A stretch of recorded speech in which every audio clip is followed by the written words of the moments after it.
મારું નામ જયાબેન ચકુભાઈ માણસુરિયા, ડુંગરપુર મહિલા શક્તિ એજ્યુકેશન એન્ડ ચેરિટેબલ ટ્રસ્ટના પ્રમુખ. અમે અહીંયા કલેક્ટર સાહેબ પાસે આયોજન પત્ર દેવા આવ્યા છીએ. ડુંગરપુર ગામમાં ભ્રષ્ટાચાર બહુ વધી ગયો છે અને ડુંગરપુર પંચાયત કામગીરી કરતા નથી. તમામ લોકો અત્યારે બહુ પરિસ્થિતિ નબળી છે, મકાન પડે એવા છે. તો ઘણી બધી એવી અરજીઓ 2-3 વર્ષથી દેવામાં આવે છે, પણ કોઈ કામગીરી કરવામાં આવતી નથી.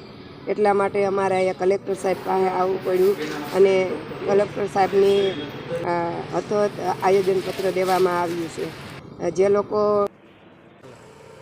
અમે અહીંયા ડુંગરપુર ગામથી અહીંયા કલેક્ટર સાહેબને આયોજનપત્ર દેવા આવ્યા હતા. અમારું આયોજનપત્ર સ્વીકાર્યું એ માટે ખૂબ ખૂબ ધન્યવાદ કલેક્ટર સાહેબ. ડુંગરપુર ગામમાં રહે છે તે તમામ લોકો અંદાજે 40-50 વર્ષ થઈ ગયા, પણ એમને પ્લોટ દેવામાં નથી આવ્યા. અને જે લોકોને પ્લોટ દેવામાં આવ્યા છે તે ઘણા બધા એવા લોકો છે કે વેચીને બહાર ગામના હતા, તે વેચીને વયા ગયા છે. તો ડુંગરપુરમાં જૂના માણસો 50-100 વર્ષ રહેશે, તો સરકાર પાસે અમે એવી માગણી કરીએ છીએ કે આવા લોકોને કયા આધારે પ્લોટ દેવામાં નથી આવતા અને આવા લોકોનું કોઈ ધ્યાન નથી દેતું. એટલા માટે અમારે આગળ આ પગલાં ભરવા પડે કે અમે. અને ડુંગરપુર ગામમાં જે મોદી સરકાર જે સહાય બહાર પાડી છે, ઘણી બધી એવી યોજનાઓ બહાર પાડી છે, પણ ડુંગરપુર ગામમાં કોઈ જાતની કોઈ યોજના દેવામાં નથી આવતી કે કોઈ સહાય દેવામાં નથી આવતી. એક પણ સહાય જો એવી મળી હોત તો અમને એમ થાત કે મોદી સરકારે જે સહાય બહાર પાડી છે તે ડુંગરપુરમાં મળી ખરા. પણ નહીં, આવો ભ્રષ્ટાચાર આમનામ ડુંગરપુરમાં આ ભ્રષ્ટાચાર જે હાલે છે, તો કોઈ પણ અધિકારીઓ આવી ડુંગરપુરમાં તપાસ કરે અને પૂછપરછ કરે કે યોજનાઓ પોતે છે કે નહીં. ડુંગરપુર ગામમાં હંમેશા ગરીબ માણસની સહી લેવામાં જ આવે છે, ડોક્યુમેન્ટ લેવામાં આવે છે, પણ કોઈ જાતની કોઈ સહાય દેવામાં આવતી નથી. કોઈ પણ અધિકારી જો ડુંગરપુરમાં આવશે તો અમે મહિલા મંડળ દ્વારા એ તમામ સાબિત કરી દેશું કે કી સહાય મળી કે નથી મળી. એમ તમામ લોકો અત્યારે એટલા આગળ હાલવા તૈયાર છે કે સરકાર સુધી અમારું ગમે એમ કરીને અમારી રજૂઆત સરકાર સુધી પહોંચે, કે સરકાર અમારો ન્યાય કરે.